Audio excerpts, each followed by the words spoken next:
Good morning, children. Today I am going to teach you about the discussion of the law of conservation of energy. We know that energy neither be created nor be destroyed, only transferred from one form to another form, and total amount of energy remains constant.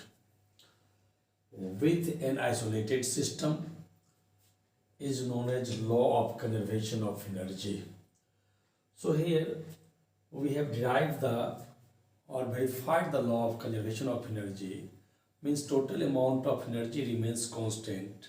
It means the total energy means mechanical energy is equal to summation of the potential energy and kinetic energy. For example, when an object is situated at point A, which mass is m, above the earth's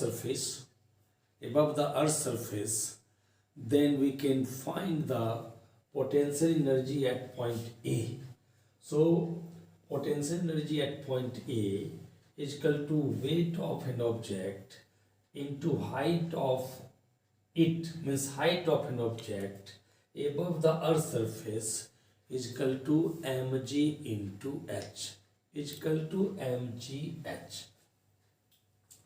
Now we can find also the kinetic energy at point A equal to half mv squared, but this object is at point A is in rest position due to its speed or velocity will be 0, then its kinetic energy is equal to half m into 0 whole squared is equal to 0. So here kinetic energy is equal to 0. So total energy at point A is equal to PE plus KE is equal to mgh plus 0 is equal to mgh. Means we observe that total amount of energy at point A, which value will come is mgh.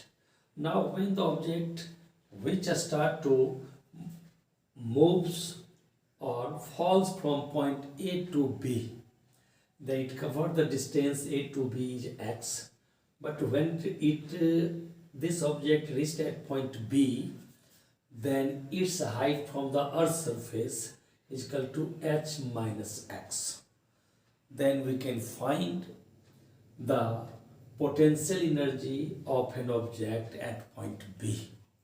At point B is equal to weight of an object into height of an object above the earth.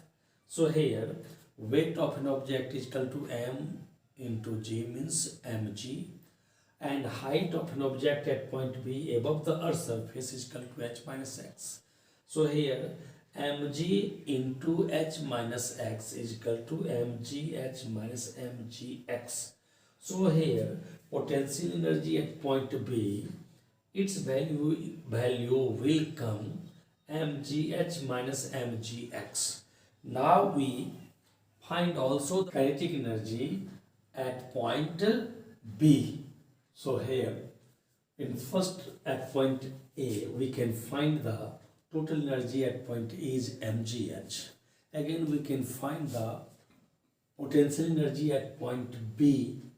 At point B is also we get here the at point B the potential energy is equal to mgh minus mgx.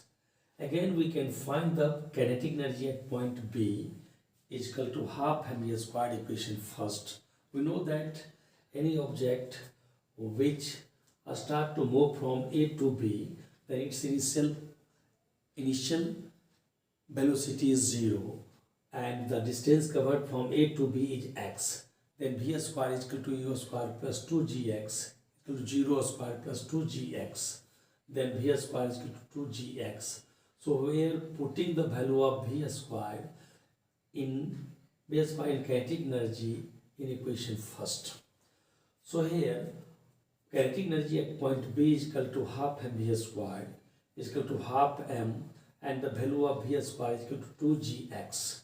Then putting it, then we cancel the 2 and 2, then kinetic energy at point B, we get mgx. So total energy or total mechanical energy at point B is equal to potential energy plus kinetic energy is equal to, we know that the value of the potential energy is equal to mgh minus mgx, and kinetic energy, which value we get, mgx.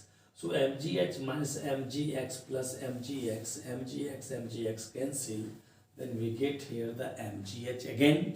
So at point B also we can find the total energy or total mechanical energy is mgh. Now in third case, again this object moved from B to C, then potential energy at point C is equal to weight into height. So when the object which travels from B to C, then the object which reaches to the earth's surface, then its height will be 0, then its potential energy is equal to weight into height, means mg into 0, because h is equal to 0, then mg into 0 is equal to 0. So we get that point C, its potential energy before hitting the earth's surface, and now kinetic energy at point C is equal to half mv squared is equal to half m, and again we get the value of v squared is equal to v squared plus 2gh. So initial velocity is 0 from A to C, and height covers from A to C is h. So here v squared is equal to 2gh. So putting the value of v squared, then we get here the kinetic energy at point C is equal to half mv squared is equal to half m into 2gh, 2 cancel mgh. So total energy at point C is equal to Pe plus Ke.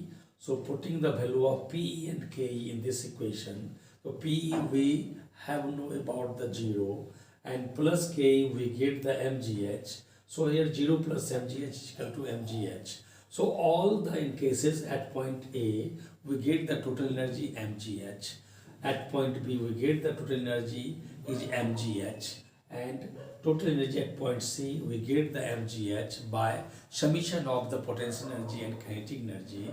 So energy neither be created nor be destroyed, only transferred from one form to the other form, and total amount of energy remains constant with an isolated system.